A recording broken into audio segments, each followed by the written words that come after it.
DreamHack Masters Las Vegas is brought to you by Asus, Republic of Gamers, HyperX, Monster Energy,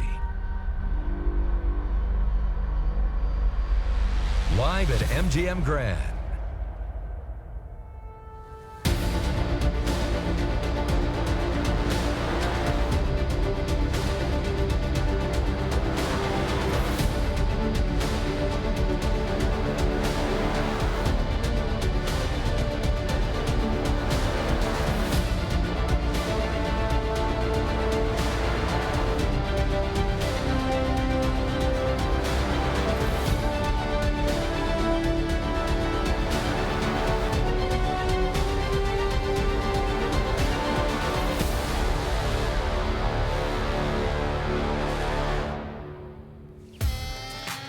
Scandinavia, Sweden, and none other than the Danes are about to do battle in the middle of a desert, playing their favorite video game known as Counter-Strike for $450,000. You wouldn't believe it, but it's true. These guys are about to go ahead and show us exactly what they can do. I'm your host, Alex Machine Richardson. I'm joined by Duncan Thor in Shields, Chad Birchall in Burgundy, and none other than the ever-lovely, the slightly bald Jason. I prefer Oxblood. Oxblood, that is Burgundy. I like Monster myself. Oh, okay. Yeah, this one's actually really good. Have you tried this one? It's like peach tea. It makes me feel slightly better about myself. Does it? Mm-hmm. All right. I like the green tea one. I think is very good. I could eat a peach for days. Jesus. And on that bombshell, we return to the Counter-Strike Astralis NIP. And no better way to start this death segment by actually turning to you, Duncan, and saying, why is this one exciting to you? Because you came to me just before we came on air, you were like, I'm excited for this one. You don't often say that to me. Yeah. And the thing is, I'm not excited for like the typical reason, like, oh, it'll be 3 maps, it'll be this amazing war, and each team will push each other to the limit. I'm actually excited because the history of this match means I think actually Astralis is going to win quite handedly, but that's really important to them. That sounds weird, right? They're the #1 team at the moment. NIP almost went out in the group stage, but it's really important to Astralis to win this match, not to progress in the tournament, but because in their history, okay, when they were coming up as a core, NIP was always the team who was like the big brother. They were always sat there, and it's like every time Astralis, at the time they were Dignitas, was about to come up to the top level, NIP were the better team, and they were like, right, get out, like, it's not your time yet. And at the time, that's what you thought. You thought, fair enough, they'll be there next year or in 2 years, then their NIP will fall off, and it happened, right? Suddenly it was TSM, that was their name then. Then they became one of the best teams, and they were beating NIP, and it was like, right, this seems like the evolution of things. But then when TSM kind of had this like fracture, they started choking and they had these mental issues in the big games. Yeah. That always manifested by playing NIP. Somehow they would always draw them. This went into all of 2016. And even though on paper, every time you'd say, I mean, NIP themselves aren't #1, even they have their issues. Every time it looked like, right, Astralis should win this one. Somehow it would always be like a third map, and it would always be a very close third map. And in fact, eventually, Device, the star player, would even be carrying, having like 30 kills, 29 kills. And somehow they'd always find a way to lose. And that was always the crusher. So since they got Glaive into the lineup, E-League Season 2, they played them in the round of 8, this exact same matchup, and they beat them convincingly. Like, the only map that NIP won was the map that actually is the perma banner for Astralis now, and it's still a very, very close game. So going beyond that, now that they are the major champions, so they finally have ascended to that level, now they're the #1 team, they've got everything going for them, and NIP's kind of weakened right now. This isn't about just saying, right, just any opponent, would you beat them and move on? They really want to kind of like get their own back. They want the revenge, believe it or not. They want to kind of beat down the bully that used to always harass them in the past. Perfect. And I mean, the scene is set for what should be a tasty Counter-Strike game. And actually, we've got a sweet treat for you guys at home right now. Freiburg and Parla went to go ahead and get some noms. Let's check out how they went down. The restaurant we are at is Pyjamas at the MGM Grand, the venue of DreamHack Las Vegas. A big shout out to them for letting us shoot here.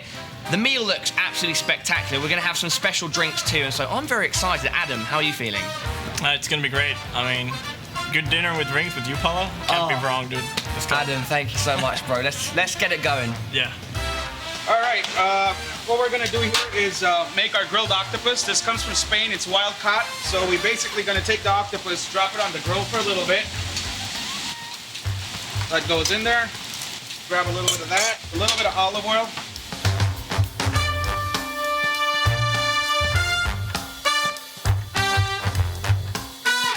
All right, so here you have Pyjamas Mediterranean grilled octopus. ready for you. Wow. Guys, these dishes look fantastic. Is that a beef carpaccio, and then what's this? This is our Mediterranean octopus that we just prepared for you. The dish over there is sliced beef tenderloin. Let us know what you think. Thank you so much. All right, Chef. enjoy your appetizer. So much, thank you. Adam, dude, I am very excited. Dude, please, by the way, try the drink. It's amazing. It's very well balanced. And dude, I just want to dig in, you know? You ready? I'm ready. Let's do it, bro. Oh, how was your carpaccio? It's awesome. How's the octopus? Really good. Oh, beautiful. Look, you shouldn't be drinking. It means a lot. I will take both of these. I don't want to, but I'll do it for you, Adam, all right? Thank you very much. Let's maybe give the director a try. So how banging is that? There we go. How are your cocktails? They were amazing. On point. Yeah. They are delicious. That is a 12-ounce grilled New York strip loin, one of our very, very popular steak options here on the menu. This amazing. right here, we have our short rib raviolini. It's amazing. Oh, I think I never had it before. Adam, this must be a pretty important event for you and your teammates because you are technically the reigning DreamHack Masters champions from Malmo. Coming here and being able to get a chance to defend our title is going to be big, especially here in Vegas as well. It's going to be awesome. Oh, there wow. You go. That amazing. This is the smoke amazing. for the ninjas. There you go. You could start with the macaroons. There you go. I feel like I'm intruding. Oh, Adam. There you go. How is it, brother? It's amazing. All right, wow. enjoy. Thank you, Chef. Absolutely. Thank you. This dessert is utterly sublime, everybody. Adam, how's your chocolate pudding been? Everything's been amazing. Yeah, and I think, everybody, it's a perfect time for us to bring this session to a close. Thank you so much for tuning in. Make sure you come down to the event if you can. If you are unable to, tune in. Adam, it's been a pleasure.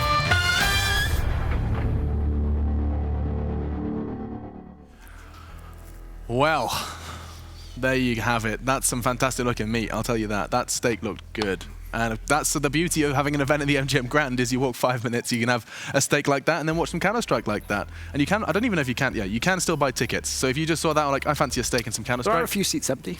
Yeah, check it out. Masters.dreamhack.com and you can go ahead and drive. Like, if you're in Cali, you've got no excuse. Loads of people from LA. It's only a 4-hour drive. Yeah, you just hop in the car. If you're in Canada, just come. Yeah. As long as you've got the documentation. Okay. Just be safe. Yep. Okay. Middle of the day, material could use a little bit of a jump. Keep drinking the monster. Yeah, get some energy in you, and you'll be on fire for the next game. Well, I mean, it's intriguing to see who is going to be heating up in this one. Astralis, NIP. We had the scene set by Duncan, Jason, but it'd be interesting to know if you mirror any of those thoughts. The fact that we're if we're in a world now where NIP coming into this as the underdog, I mean, that's unusual for someone that's been playing Counter-Strike and watching Counter-Strike for so long. Yeah, yeah, it definitely is. I mean, it's not strange if you've kind of watched them over the past while. We've seen them kind of declining. Can you give me a time frame for while? What do you think? I mean, the Oakland win was nice, but I mean, we've talked a lot about how that was kind of just like a jump up, like a little bit of an aberration in the record. I'd say like 6 months, maybe even longer. I mean, even last year they've had some struggles. We have to remember they are the reigning champions of DreamHack Masters. They are the previous DreamHack Masters from Malmo, and even that was like an incredible win for them. They seem to just peak at the right moment, but right now you just don't see that coming. So, yeah, this is going to be great. I always think with this matchup, obviously Cluj is the big one, where TSM was supposed to be the massive powerhouse, as Duncan already highlighted at that time, and NIP off the back of, that was like in the middle of Freiburg's biggest slump that he's ever had, and against them on train, he somehow just jumped out to like 30-some kills and just completely wiped him out of the server, out of the tournament as well. So I always look back every time I see this matchup, there's got to be some feeling of revenge for that major as well. But I mean, we've had it in Counter-Strike before, Chad, where even when a team's in a slump, there are certain opponents where that you just forget all about that, and it is just a battle. I mean, I think Virtus Pro are a prime example of that. Even when they're at their worst, you don't doubt them of putting up a fight versus any of the best. Yeah, I think it's hard to doubt NIP as with the core of this roster being playing for so long and having such a rich history in the game. But I think coming up against the world #1 right now in Astralis, the only way that they can actually be in this matchup, in my mind, is by taking risks. And in the veto phase and the way that they're going to approach the game, they can't go with the super strategic-based threat style. They have to be able to have a good mix between that and the free-flowing old style of NIP.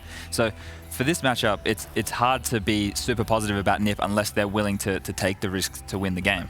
And perhaps have a bit more of that laid-back attitude that we've seen working for Mouse up until last game. Yeah, I think the problem right now for NIP, well, Yeah, problem for NIP is the fact that if they want to be that freewheeling, looser style and get out of that system, they need Get Right and Force. Those are like two of the most versatile players they have. The skill sets that they can do so many different things on the map, and those are the players that you have to look to step up. And still, we see them being quiet more often than that star that they've always been. So I think those two players specifically, if NIP is going to get through this, obviously you have to point to them and say this is time for your reputation to show through.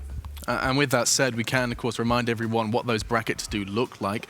Yes, they have a big challenge ahead of them in just their quarterfinals, but we can actually show you what would be lying in wait for them should they pick up the win. It could very well be I mean, look at that run they have to make. Yeah, I mean, brutal. technically, NIP actually has the hardest run in the whole tournament because they start with the world #1, then they've got the world #2, and then, I mean, if they meet SK or, that could be the world #3. 3 or 4. Yeah, that really is like a murder result. So you have to put it this way. If they manage to do it, it would be a truly epic win. Yeah, truly, truly epic. And if you are perhaps unfamiliar with these teams, we've got a great opportunity now to just go ahead and introduce them to you. It is NIP and Astralis, defending world champions going up against former gloried Swedish roster. Let's take a quick look at NIP Astralis. I think our team has a lot of trust within each other that other teams don't have. I feel like this is an event where people see us as underdogs, but I think people don't really know how good we are.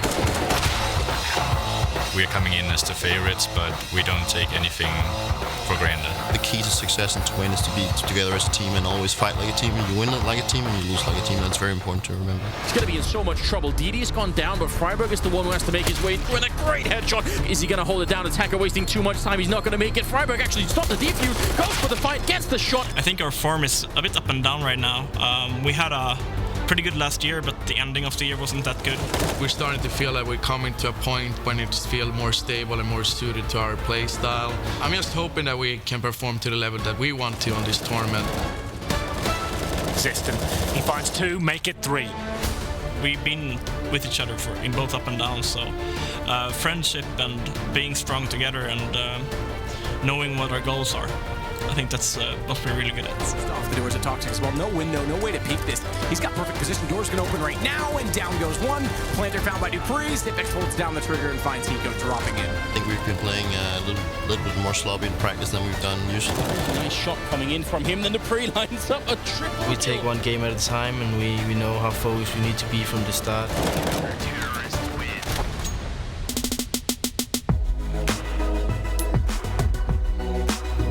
We're kind of a family. We do a lot of things together. We have a lot of trust in each other, and I think that makes us strong. When we get that ping pong going, where we are having a really good communication, we are able to beat everyone. We're going to try our best. We really want to win this tournament. It's one of the biggest tournaments for us. I definitely think we can grab another title here at the DreamHack Masters. The last one was pretty awesome. Now we're here in Vegas and we're hungry to grab another trophy. So for sure. We will win DreamHack Masters in Vegas.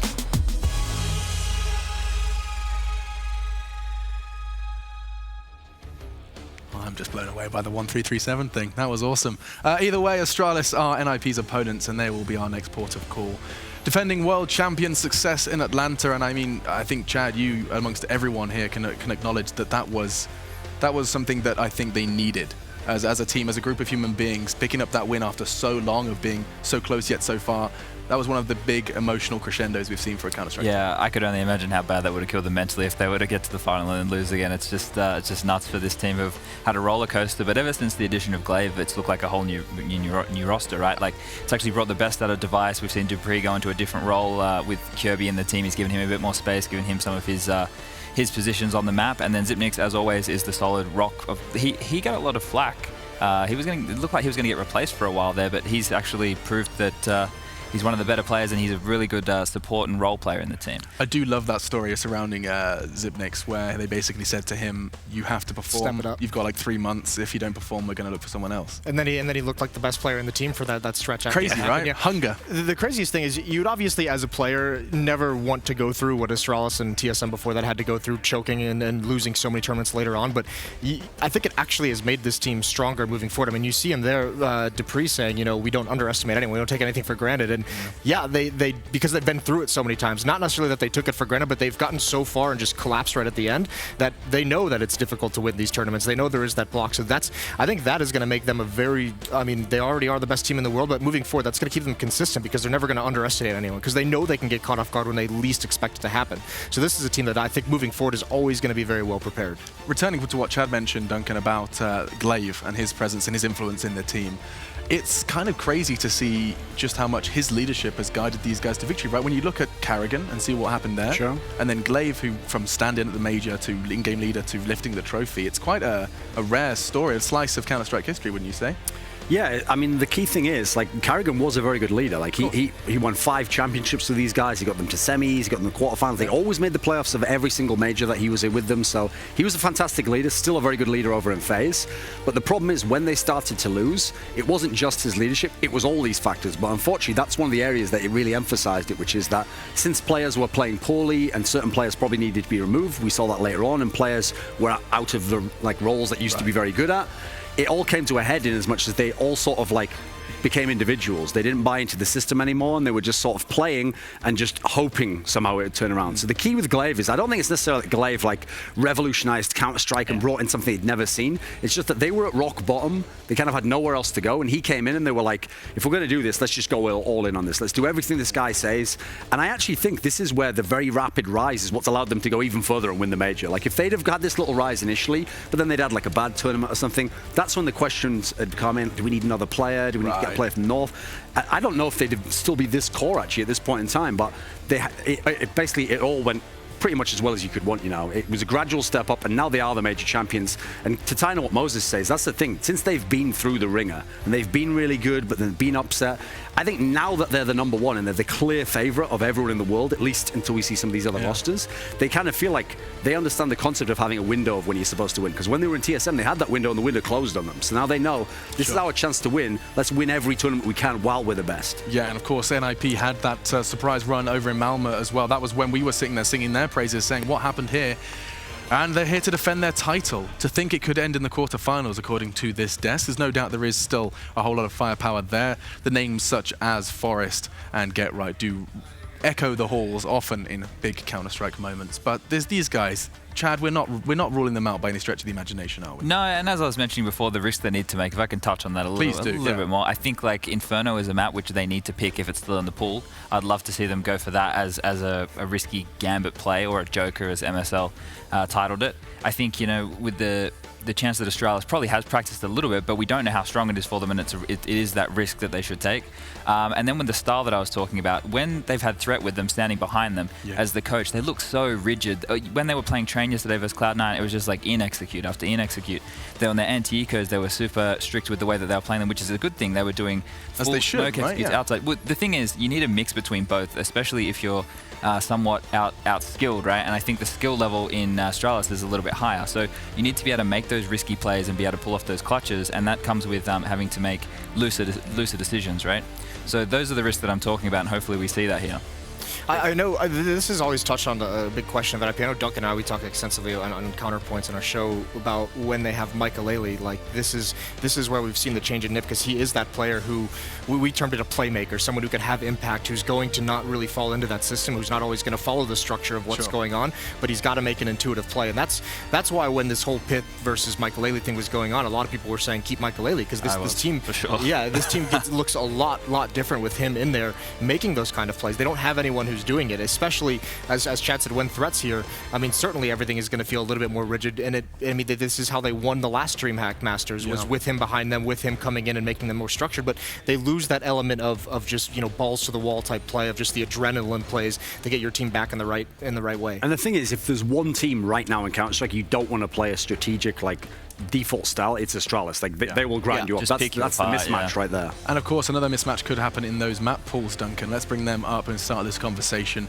The vetoes between NIP and Astralis. This is where if Ninja and Pyjamas want a chance, they should change their veto, but I am almost certain they will not. So Ninja and Pyjamas' standard veto is always Mirage. It's been Mirage for so long. They even have banned Mirage against teams that wouldn't have picked it. So they've actually done something here. They've banned out Overpass. Now, I expect it will be the Cobblestone ban from Astralis. It's the map that they've been banning quite a lot. It's still a strong map for NIP, so I think that would be a good one to go with, but another choice would be Nuke. That's another way you could go. They've gone with Cobblestone.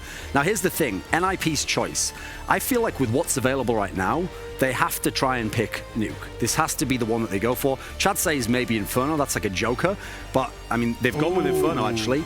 Now, the worry there is you just saw what happened with Gambit when they tried to mess around with that map. We actually haven't even seen them play this yet. It's not even as though they were masters of the old Inferno. I think it's going to be Train here. Okay, we've gone with Mirage. That makes sense, right? They're punishing them for the veto phase. Yeah, which is also, it shows what Astralis does now that's different. So the old Astralis went with Comfort. They would go with their best map. They've gone here. They've said, right, we're going to pick your permaban, which actually, it makes a lot of sense because NIP almost never plays this map. I really like this. This is what you need. This is a team that showed they're not afraid to play any map and they're willing to punish a team for making a mistake or trying something in their we're going to have Cash as the third map here, I think. That would be nice. Or Nuke. Wait, no, yes. Oh, we're going to have Cash. So this is actually quite weird because Cash is something where we know, like, the storyline. Obviously, we even had it in this tournament. They had this game against Cloud9 where they really had to pull it out on that map.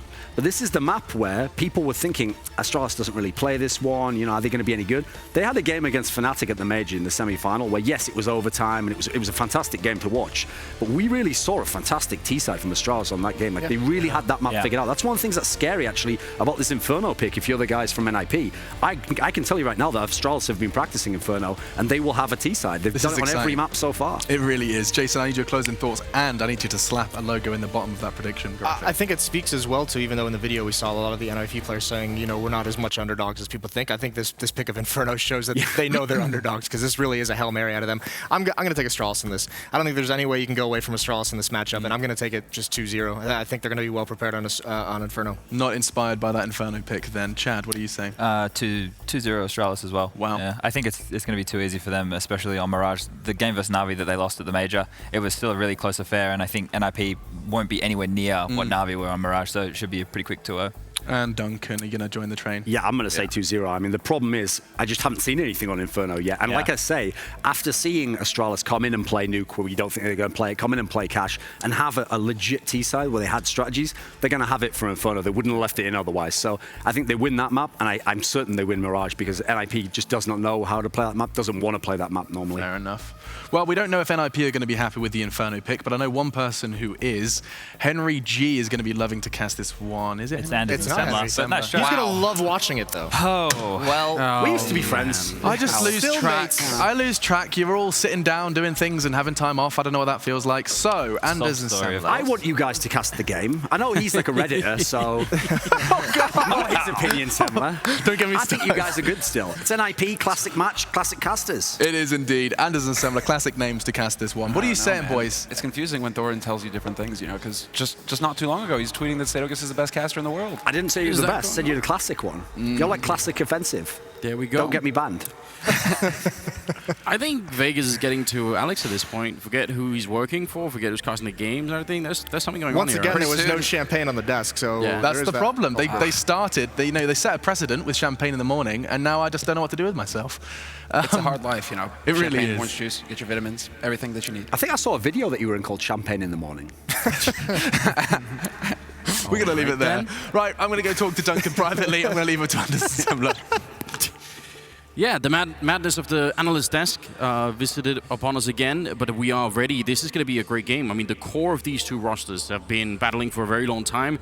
In fact, back when they were Dignitas, how many times did it happen that they picked NIP as a draw in the quarter or semifinals and got knocked out by them where they could have made the finals of a tournament? I feel like Astralis have a lot they sort of need revenge for, in fact, but they're obviously the better team right here.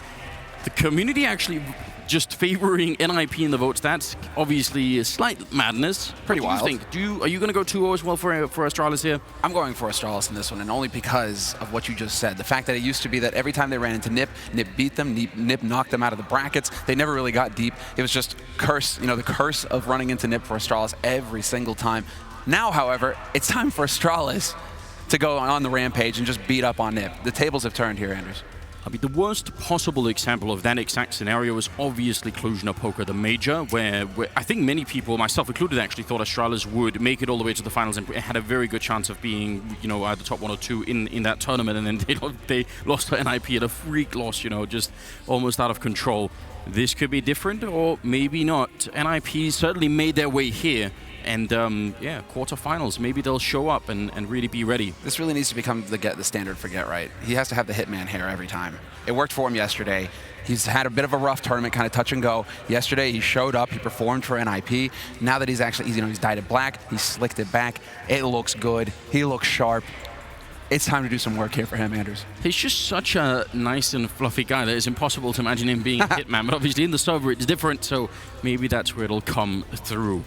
You see there the pistol round stats for Astralis and NIP. That's a bit interesting. Yeah, that just shows you how dominant Astralis have been so far. The only issue here is that Astralis have had that day off, which can be a little bit off-putting for teams. Sometimes, in general, we see teams struggle when they have a break in the tournament. NIP had to play yesterday. They had to play for their lives and put their hearts in it because Cloud9 were raring to go. They were so close to getting that spot in the quarters. NIP barely beat them, right? So NIP have had more experience and more time to get their game in. It's a question of whether Astralis are going to be in shape here going into it. Here we are, ladies and gentlemen, the third quarterfinals coming up, Astralis and NIP. Let's get this on the road. It's NIP starting on the T side and Astralis on the CT side.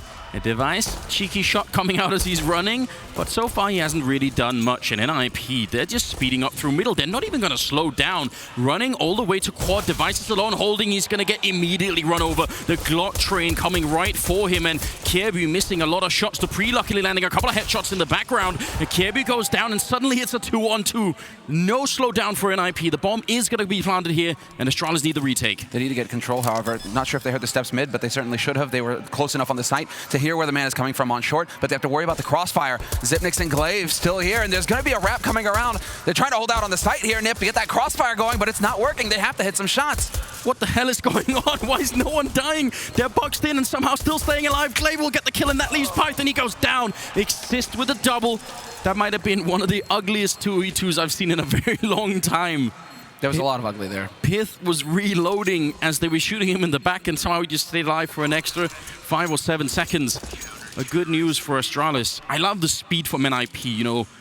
They pick Inferno. I think this should be their style. You know, Chad has been mentioning it for a while. They play a bit too rigid when it comes to the strats, and maybe this is it. Obviously, that double kill for Dupree, not bad. All you have to do if you're Nip at this point is just show no fear.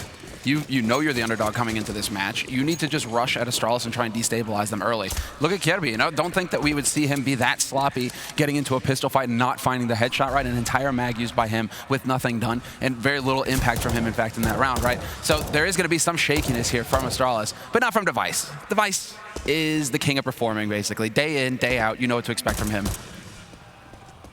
The very bold move here from Astralis, just rushing down. We've seen that fail in the past, but obviously when it works, you get so much mid-control out of it and so much map control in general. The T's get stuck somewhere up in apartments as they are right now. They don't have any armor, and obviously they're going to be buying AKs in the upcoming round, so I am not too worried for NIP in this round. They got the kill, they got the UMP. It'd be great if they could pick one up with that one. Not a huge loss for Astralis, though. You just lost a UMP. It's not the end of the world if you're them. All you have to do is fall back onto the site and exactly hold these angles. This is a perfect spot here for Glaive. As they come around the corner, he's going to be able to hold 2 angles simultaneously, and they just run right into the damage. NIP, Get Right and Exist, the last 2 alive, and Get Right, perfect timing, gets revenge. Gets the headshot with the P250 on Glaive, but still a 1v3.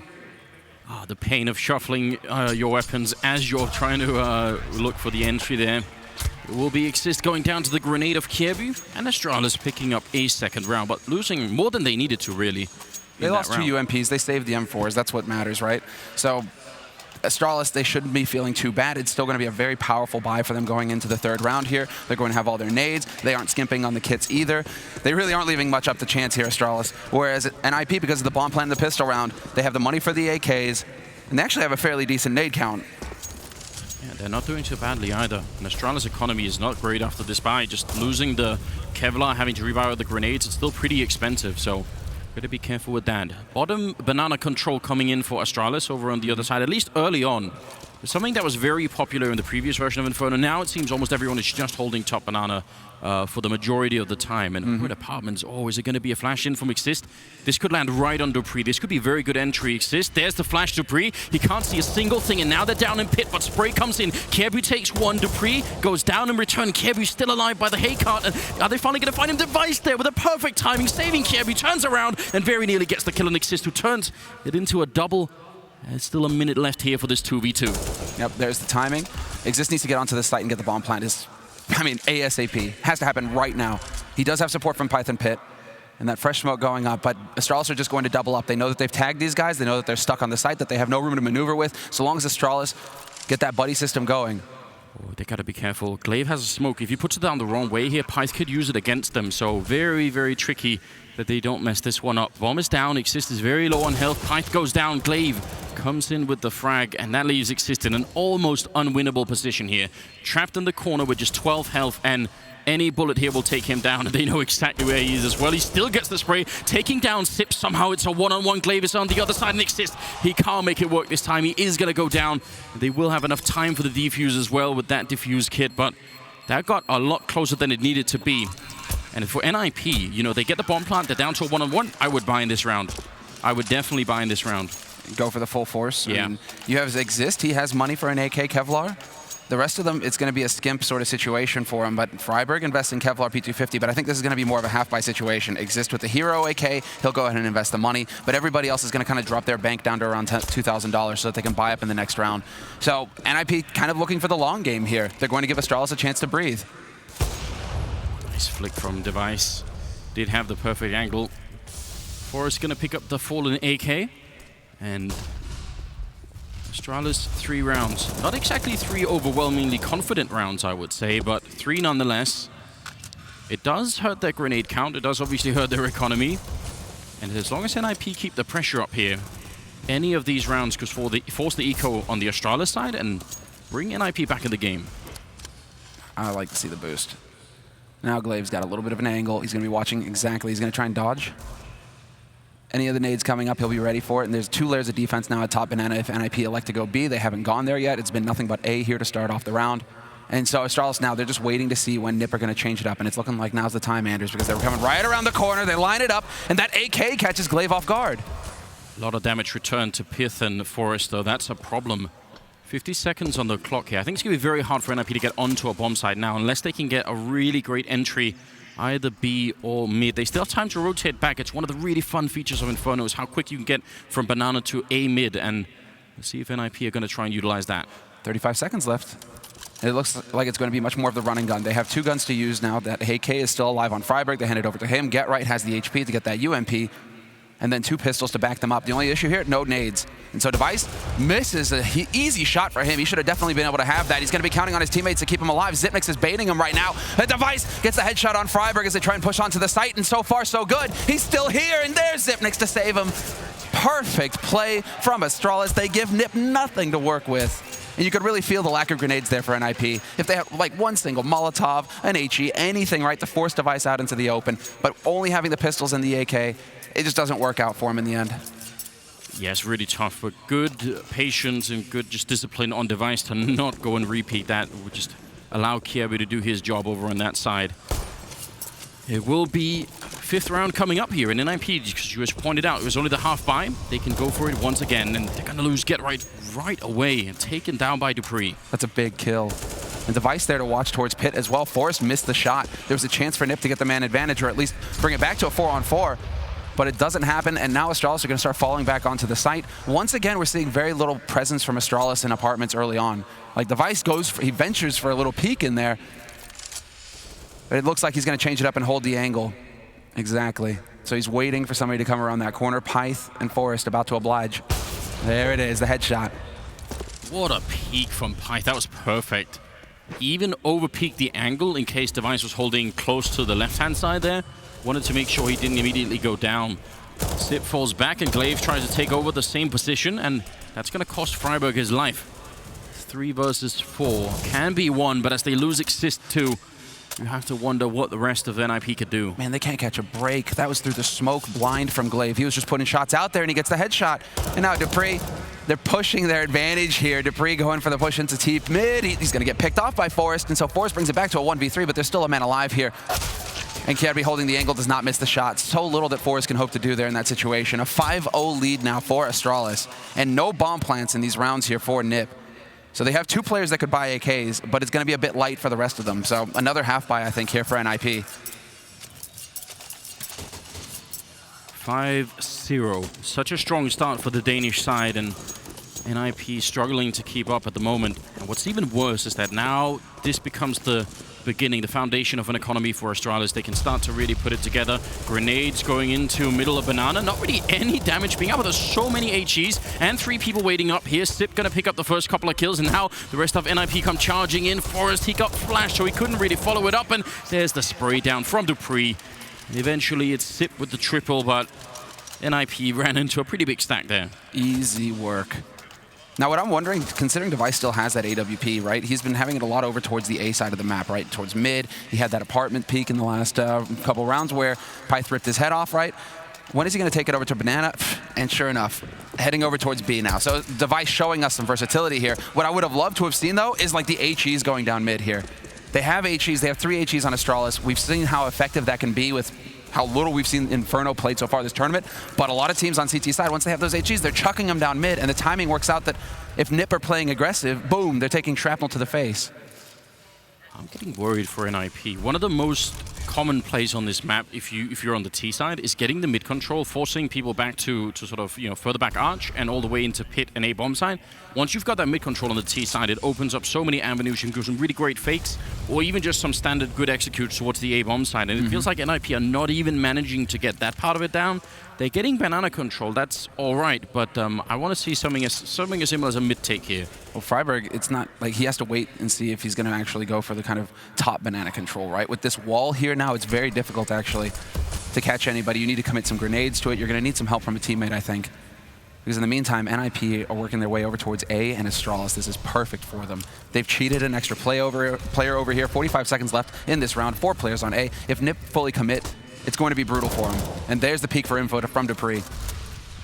Flashbang in, he sees them. 35 seconds on the clock. They can just wait now. They know that NIP are going to be in a lot of trouble just because of how much little time is left. Glaive, almost impossibly, he makes it out of the corner while his feet are on fire.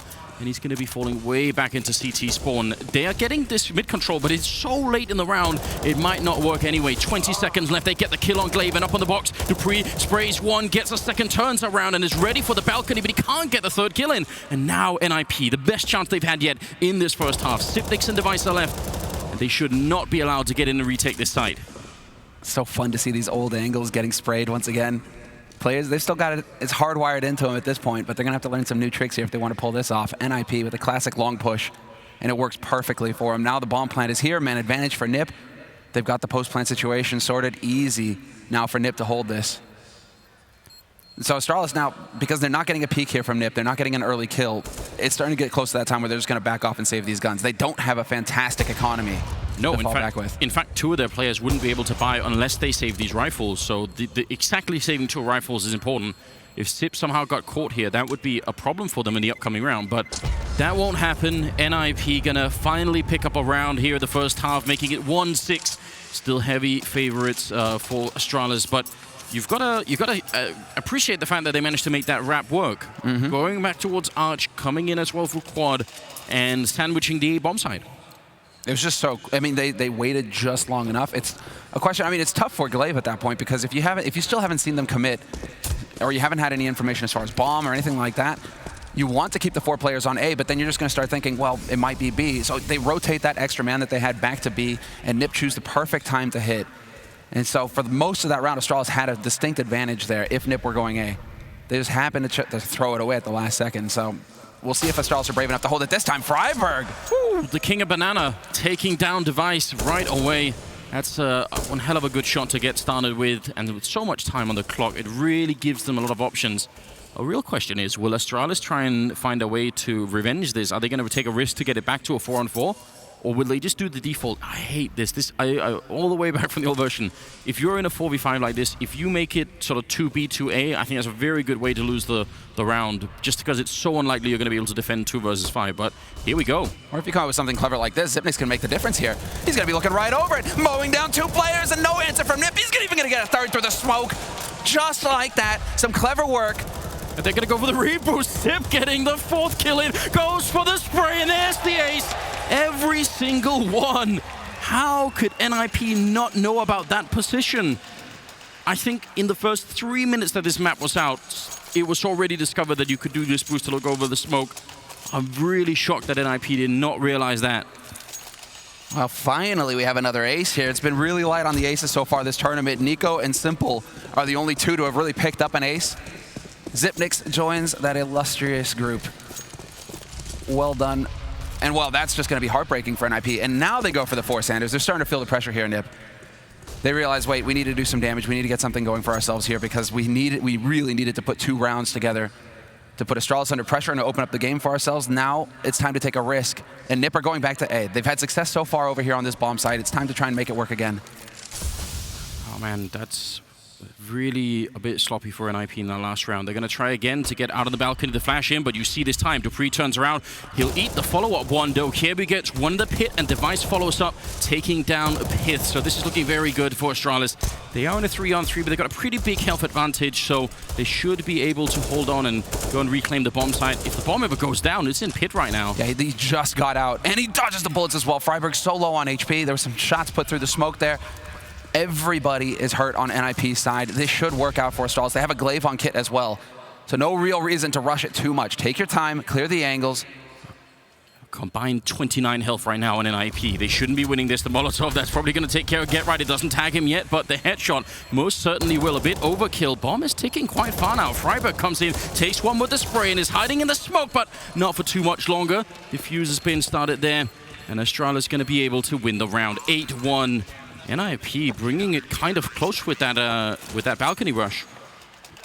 And they had the setup to counter it as well. Just the timing didn't work for the man holding in Graveyard. I believe that was dupreeh. But much better work coming in from Kirby this time around. Between the two, that duo right now on A, it seems like they're just kind of working out the kinks, you know, on timing, on how to actually hold it. They all get their kills, and well, Nip, they don't really get too much out of that. What they have guaranteed for themselves here is a buy in the next round, though, because they get that bonus 800, and it's not done yet here if you're NIP. The only real issue is that we haven't really seen enough Inferno played on a pro level, so it's just like, how many rounds are Nip going to be looking for here in the first half to start feeling comfortable with the result when they go into CT? You hear a lot of pros talking about it where it's like, oh man, Inferno feels really T-sided right now. And you're staring down the barrel of an 8-1 scoreline with Astralis way in the lead. I think what really erodes their confidence is the fact that they've had so many rounds that were close that they just could not win. So if you get that early on in the first map here, you really start to doubt whether or not it's just not meant to be. Kirby will get the first kill on Get Right. friberg trying for some action. That's got to be the way he got Device. Because I was wondering, like, how did he kill Device in the round before? Oh, going for it here. Device somehow picks up the kill on Pith as well. I have no idea how that works out. friberg will get one shot in, but the bomb is on the other side of the map, so this is more just for show at this point. Yeah, they tried to make the play through the smoke. It didn't work out, and so now it's friberg hoping that somebody was lazy enough to stay maybe napping on the B site, you know, taking his time. Down to 27 HP, gets the tag on glaive. One more, and there we go. The headshot from friberg, making this a very expensive round now for Astralis. Doesn't expect dupreeh and banana when he wraps back, so unfortunately for him, that's all he's going to get, but that's fantastic damage. That's really going to put a dent in Astralis' economy. I would love, again, I'd love to see the actual mid-take. Yeah, there's the shot. It's so ridiculous. That's obscene. And it was a jump shot. That's unreal. How? Even in Vegas, that should be illegal. Look at that cold and the little grin. Jesus. All right. 11th round. NIP very far behind at the moment. This is turning into, maybe predictably so, but still a fairly brutal game. Astralis, as Duncan was pointing out, the best team in the world right now, and they're showing exactly why. Man, we're going back to like old style of controlling banana now, before really teams really figured out how to get that smoke down at the bottom of banana. You know, you used to have to commit quite a few incendiaries to be able to clear it out so that you could then exactly make this kind of play, start pushing in, start getting control of bottom, Banana on the CT side. Yeah, but so Astralis have figured out how to get those incendiaries down very quickly here. The difference is that smoke that the Glaive is looking right into, used to be able to throw that from CT spawn, and that can't be done anymore, not in the same way. So, yeah, something has definitely changed over at Banana in that sense. Glaive is holding with just Sip behind him here. NIP, very little map control for them yet. This is definitely feeling like it's time to shift up for NIP, though. 50 seconds left, and Forest is leading that bomb into Banana. 4 players here about to go for NIP. Exist, causing a distraction over here in mid. This is Nip. Time to change it up. They have all the nades necessary. They even have an incendiary on Pyth, and so hiding behind new boxes like this, the position that Xyp9x is in becomes fairly vulnerable. And now, have they learned that position, or are they going to fall to it again? Glaive will pick up the first kill on Get Right, and 25 seconds, they have to run in. They can't go back to B now. The jump is in. Freiburg still goes down. Now a Sip on the other side, hiding behind new box. He's so low on health, and so is Glaive. This can still be won by NIP. They just need to land the bullets. Headshot on Xyp9x, and Glaive has to fall back, but Device shows up right through the smoke, taking down Exist.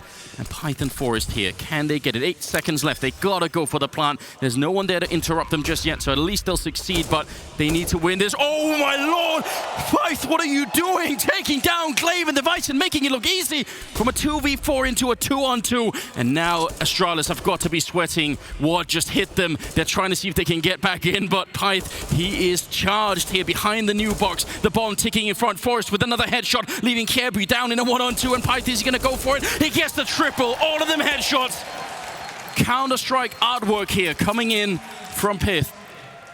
Perfect work from Pyth, and then that position is so incredibly powerful if you don't have Molotovs to hold from. It's the exact same situation as it was in the past on this bomb site with the combination of new boxes and shadow corner.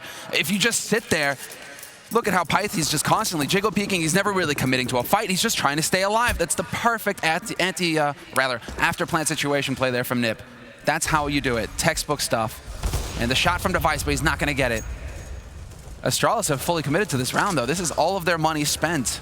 And Xyp9x actually has to go with the 5-7. Ooh. Oh, there, Freiburg. Get a taste of your own medicine. Yeah, Glaive answering back. Yeah, you're right. All of the money has been spent. This is very interesting because this is what can give NIP a chance to actually get rounds in the first half here. 2 is obviously nowhere near enough, but winning this one could bring them to 4 fairly quickly. There's a nice headshot again. Freiburg is a reason he has that status as the king of Banana, but he's going to go down to Glaive, so maybe a bit overzealous. And look at this is the setup that I much prefer right now from the NIP side, also from the Astralis side. They get 3 on A and 1 on B, and because they've got the forward position on Glaive, they know they can do this. Kind of surprised to see Dupree fall back like that, though. You don't have the old, truck basically to work with there, those angles that you could look to short from the front of pit. You can't get that anymore, but Dupree with the UMP, kind of would rather see him at the top of balcony to put up a fight point blank. Instead, it's going to be Xyp9x over here by Arch with that 5-7. And he wants to be up close. He wants close quarters combat here so he can get that headshot and maybe pick up an AK to work with. So are they going to expect this? Look at the clock again. 25 seconds here. NIP trying to check all the corners using the Molotovs, but now it's commitment time. Kjaerbye hiding out here, wants to make sure they can get the crossfire from Pit as well. 17 seconds, he's going to pick up the kill. The rest have got their backs turned. Kjaerbye gets 2 and Sip picks up 1. And now it's all on Get Right. Long range spray, but it's not quite enough. Even Sip with a pistol gets the double kill. And Astralis, if there were any dream, any hopes left for NIP here to have a good first half, I think they just got taken away. Snuffed, Anders.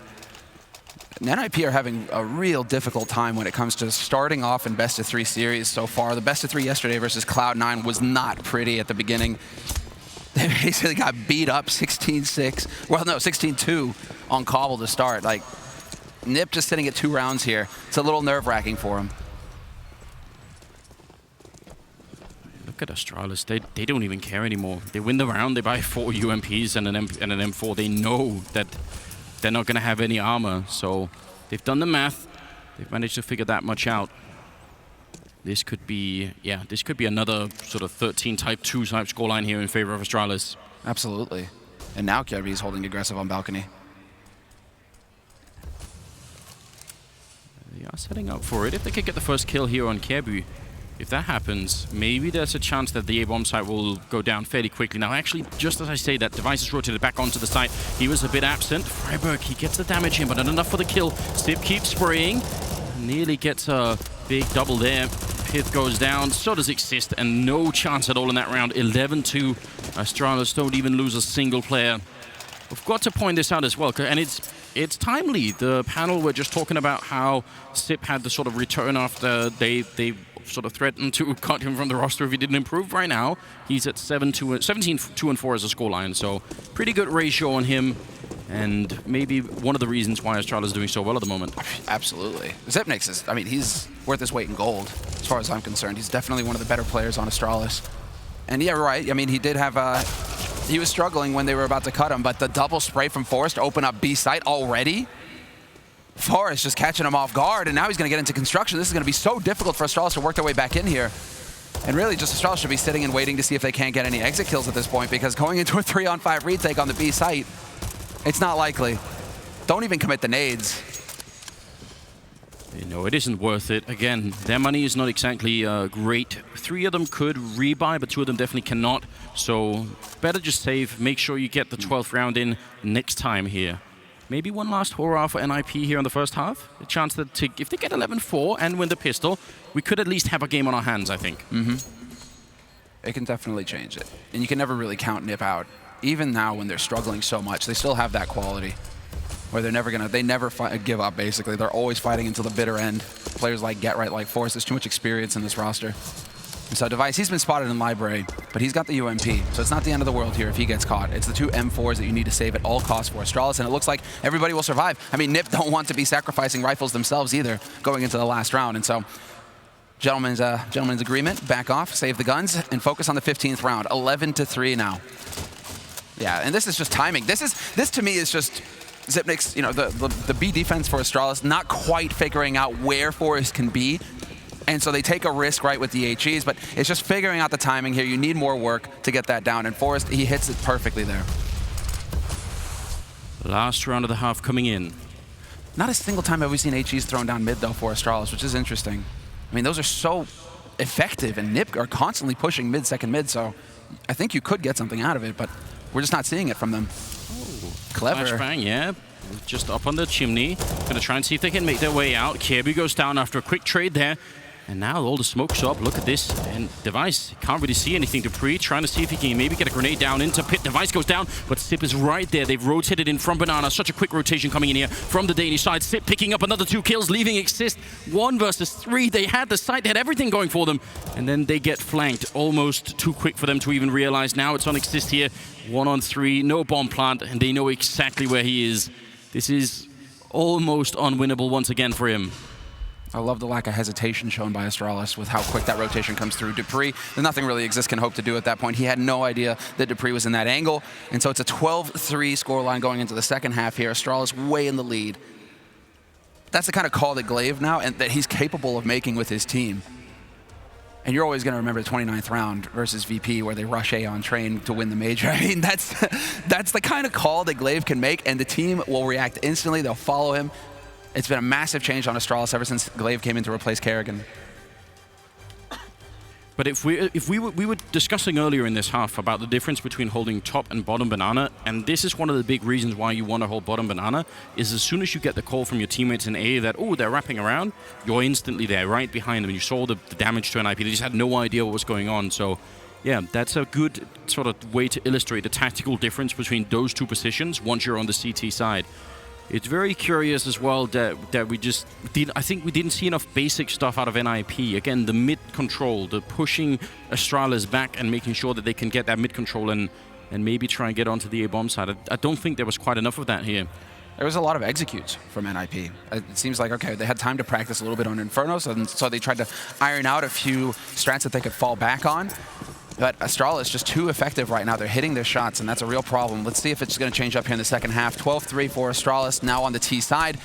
And right straight up the second mid. There is a big gap, however. If Dupree gets too aggressive, nobody's going to be there to trade with him. Ooh, look at Forrest. He's infiltrated the lineup. GetRight actually gets the kill. Forrest patiently waiting.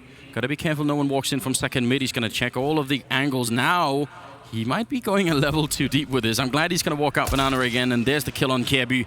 5 versus 3. NIP, surely this is the round that they can finally win. Exist, no reason to overcommit to this. Just everyone fall back and play it safe. Although Sip has somehow managed to sneak his way onto the A bomb side. This is just a spy round at the moment. Device goes down to Pyth, so even better for NIP. 2 versus 5, they should not be able to hold on to this bomb side. Not even a little bit. Sip and Dupree both pick up a couple of headshots. Sip going to be going down, and now Dupree with another flank, another long mission coming in. But because the bomb is in the corner, he can't really do anything. And it is going to be NIP picking up the pistol second half here, 4-12. A key round picked up for NIP if they wanted to have any kind of chance. Both teams winning the CT pistol here on Inferno. And so that breaks the streak. I mean, already we broke the streak. Astralis were 0-4 on pistols coming into this match. They've managed to get at least one pistol going for them. But NIP have been very effective with pistols so far this tournament, and they just continue to show us what they're capable of here. I mean, when you have the likes of Forrest and that aggressive mid push, you do kind of expect NIP to be able to do some damage, and NIP are the ones going for the HE to bottom mid, and there you go. Zipnix gets his bells rung, down to 70 HP without having seen anybody. The bomb plant obviously in the pistol, so no armor except for on Dupree. Oh, there's a beautiful headshot taking out Get Right. NIP, they must hold on to this round. Not like this. I mean, you've got the flash. You've got the flash on Glaive. He'll be setting that up. Zipnix is still holding in mid right now, but the rest of Astralis are all gathered up in Banana. There's the single flash, and so it's a question of whether Glaive wants to throw it over the roof, try and blanket, just canvas that B site. Or is it indecision time for Astralis? They're rotating back. They are going really far back. It's going to take them a while because they have to obviously check apartments if they want to go on that side. They've got a minute left on the clock, so it could work out. As long as Freiburg stays alive, the A defense here is quite good, and Astralis really should not be able to make their way through. Freiburg a bit out in the open, that's very dangerous. He hears them running around out there still, so well, look at the A side, down in pit as well. This is so good right now for NIP. They haven't taken the bait just yet. No, and they're fully committing to this. NIP, they're saying, right, we're going to have to trust in our retake. If they do go B, we'll trust in Freiburg to at least trade 1-for-1 as well. We know that this is an eco round coming in from Astralis, and so they've got 3 players on A. Glaive right now is banking on NIP having gone for a 2-2 setup, right? Rotating an extra man over towards B side. Kierby on a mission, though. He might catch Freiburg completely unawares over on B. This might be a free kill, but there's not enough time for Astralis to rotate over here. Easily done here for Kierby, but they're going to be able to take advantage of it. It is still the push for on A. Yeah, but they're all rotating out of their positions as the push comes in. That's horrible. Pyth going to be going down. Exist the last one left, 4 seconds. He just has to stay alive. They can't put the bomb down, and that's going to be it. Exist surviving on 6 health. They couldn't catch him in time. It's not that Freiburg loses the B bomb site, it's that they all rotate out of those positions. The second he goes down, they all think, oh wait, the bomb must be here, let's all run, and they almost lose the round because of it. 17 seconds, I think, 16, 17 seconds were left. Yeah. Basically, when that push begins, they just had so little room for error there, Astralis. That means that they basically had, what, 12 seconds to get onto that site and start the bomb plant. Yeah. They just didn't have it. It's about 15 seconds to run from sort of mid to into the B bomb site. So if you're up in apartments, that's way longer. You need a good 25 seconds, I mean, to make that run work. So, and I think NIP must know that timing by heart. It hasn't. I think it's changed by 2 seconds since the last update, or since the previous version of the map. So you can still rely on that pretty much. Man. Astralis, that was just a round where they had pistols as well, and it very nearly worked out. Now, they've got a lot more to work with. Yeah, no bomb plant, though, so they're light on the nades, which is frustrating for them, for sure. 2 players surviving as well, but Kierby saved an M4, and so he has that smoke M4 to work with. You can see Device with an M4 as well. Good saves, actually, for Astralis from that last round. That's really, they're stretching that as best they can. 3 smokes left here for Astralis, though. One of them gets committed to block off Arch. 2 players there for NIP as well. But it's looking like it's going to be towards B that we're going to see some action here. Flashes in. They're going to go check the corner. Get right. Very well done. Puts out a smoke, but has the wrong rifle out when they come around the corner. Freiburg now falling back with 16 health, and somehow Astralis still find a way through in spite of what should have been a big opening here for NIP. And now another classic, Dupree sneaking on and hiding in that corner, the close corner as they come in through CT spawn. Very tricky if NIP don't check it. Piff will check it, but he still goes down. And now the spray continues, buying so much time. Freiburg comes out of construction, and that's a bit of a save there. 3-on-3 for the retake. But they have no nades. They have no nades to get them out of the back corner here. here. So device position now becomes so powerful, and they've got the crossfire blocking off CT. It looks like 2 players moving through construction now for NIP. However, they're trying to get that buddy system going. Exist will try to get the info as well. He's going to get spotted out here by Device in a moment. And Device, careful, don't shoot your teammate. Forrest picks up 1 kill. That's just not going to be good enough. Astralis with the superior positioning make it work. And 13-5 now for Astralis. And this happens so early on for NIP. This is a disaster as far as the money is concerned for them. Double eco scenario now for NIP, and naturally it's going to be a force buy. They can't let Astralis get up to 14 rounds for free. There's the timeout as well from NIP. So 1 2-minute timeout they're allowed to have per map, each team. And so NIP elect to use it now, and I mean, I guess you have to. The missed communication and the mistiming between GetRight and Freiburg over at the B bomb site really cost them badly, because obviously it's great that they go for that kind of a peak and they catch the early Astralis player, but after that he should have some backup. They should be able to stop Astralis coming around the corner. Freiburg was pretty far back, and obviously GetRight was trying to re-smoke the top of Banana there, but that's a tough way to lose a round.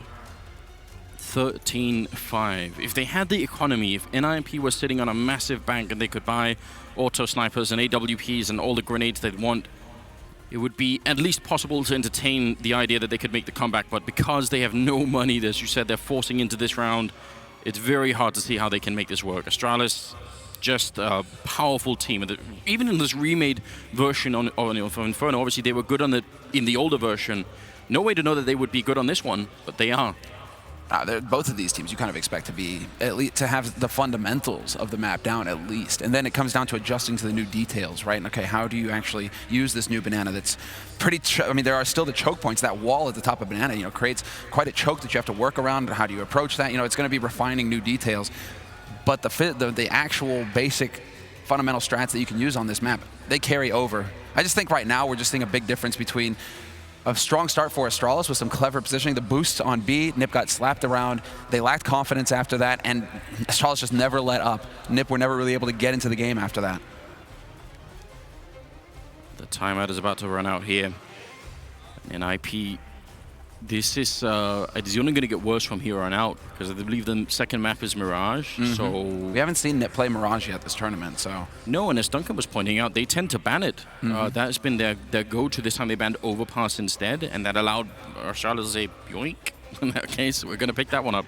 I mean, that's the power of Astralis. That's what I mean. Not only do they have the firepower, they're able to hit the shots. Their map pool is so deep. It's like, you ban Overpass? Ah, that's fine. I mean, do you want to play Astralis on Overpass? Not really. So, I mean, where do you go? Where do you take the fight? This is why we're on Inferno here. NIP needed to take a risk, and it's not paying off for them right now at all. They've got a pistol force going here. They've spent everything they've got, but that's just 5.7 CZ, a P250 on Exist. At least they have a kit on GetRight, but they're very limited right now in what they have to work with here, NIP. There's a stack going on at the B-bomb site. Let's see what Astralis end up doing. They can spend a long time at the beginning here just feeling things out. They're not seeing anyone on top Banana, so eventually they're gonna move further up and see if they can maybe have a guess at how many people are on this side. Oh, and you can see Freiburg setting up for the pop flash. The smoke is in. Now they're going to come running through, and it works on Dupree. Next in line, right around the corner. The rest of Astralis waiting with the bomb. That's a big problem if they lose that, but NIP have slowed down the aggression, and that's going to buy time for NIP to fall back and save the rest of the team there. Yeah, they don't actually overcommit Astralis. You sack the one player. Forrest taking down Zipnix, however, on the lurk. That's a big blow dealt to Astralis now. 2 AKs picked up for NIP, and the defense remaining sound here. Now it's Astralis, who have used quite a few of their grenades, setting up the pressure towards B. They're down to 2 smokes left, and 40 seconds left in this round as well. These 2 smokes could be the big difference. Certainly if they go for the B push. The one in CT spawn, the one for Coffins help them out a lot if they want to do it. 29 seconds, and looks like that's exactly what they're going to do. So on that site, none of those 2 players I expect are going to be smoked off, and especially Freiburg, as you can tell. What a great setup this is. Everyone's eyes are going to be on GetRight. As long as he doesn't go down at the first shot, Freiburg should have a pretty clear angle on the first player around the corner. And there it is, Freiburg getting the instant headshot now, trying to follow it up and rotating in as well. Exist. He goes down immediately, but only 7 seconds left. Astralis out of time, and that's going to be NIP with a force to try and stay in this map. 6-13 here is going to be the score. Sorry, 5-13, or 6-13, sorry. Going to be the scoreline. 23 kills on Exist as well. That's What? Out of control. On Zipnix. Or Zipnix, so yeah. Exist is sitting at 9 kills. Actually, I mean, it's very even across the board right now for NIP. You know, yesterday it was a little bit more top heavy. Seemed a lot like Get Right was coming back into form. Forest and Pyth were doing work. And Freiburg and Exist, not so much. Here in this map, to start things off in the quarters, it's just double digits, but low. 10 kills, 11 kills. That's Forest with 11. He's leading the way. Otherwise, it's Exist with 9. That's the difference between top and bottom right now on the scoreboard for NIP. I think that's a good sign, actually. Forest hears the step coming in and doesn't want to get run down by any kind of Tech-9 or anything else. 3 of them in play right now for the Astralis side. They've dropped a bomb pretty far back. I guess they could try and get a pick off. I would prefer it if it was one of the Tech-9s that just was flashed in, you know, set up, turn your back and run around a corner. That's another sort of classic play on Inferno. We'll get the incendiary into sandbags. I like that. I mean, if you have the nades, that's how you use them. It'll allow you to get control of top banana, and then you can start setting up for the B site. Unfortunately, the timing is horrendous. The Molotov goes down, looking to hold the angle on the house instead. Well, Astralis do have that map control now to fall back on, and it looks like it is going to be another B hit for Astralis.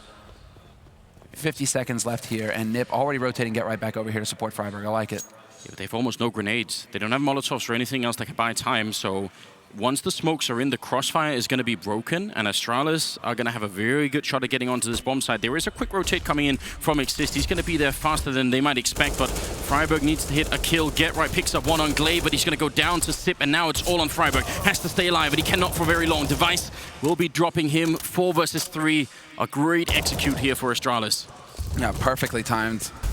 And nobody really able to get too much out of it on NIP's side. Now Kjærby holding aggressive in construction. Should be an easy kill for him here. Takes down Pyth, sets up the smoke, gonna buy even more time, and NIP need to back off and save the guns. At this point, there's no use trying to take this fight.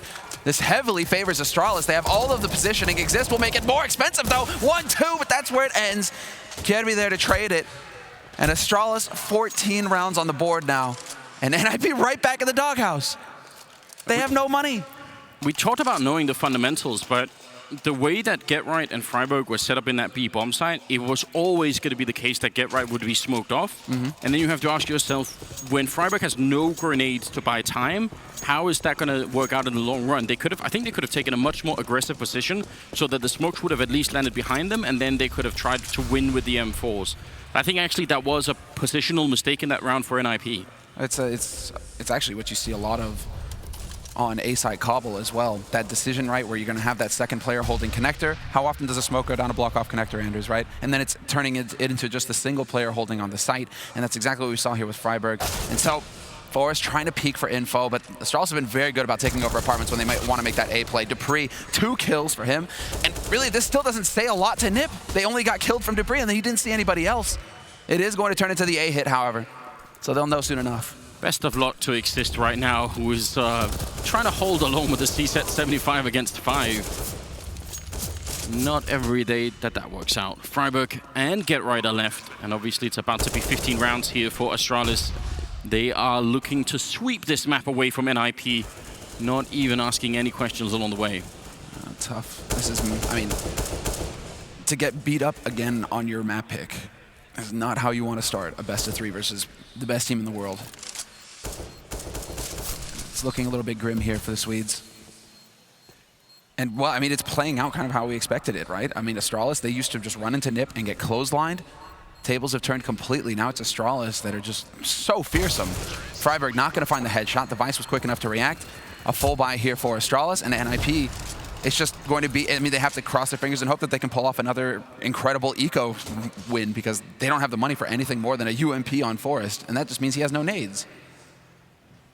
Things are not looking great at all.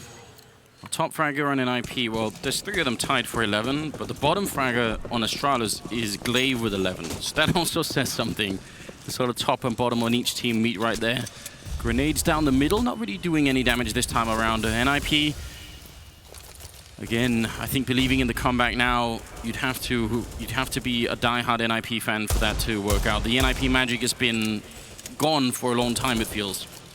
And NIP have changed how they're holding this time. It's a much more passive way of approaching it. Apart from the boost, that's really the only option that you have at that point if you're on CT side looking to try and challenge if the smoke is on top at the top of Banana, and so they're going to get punished for that.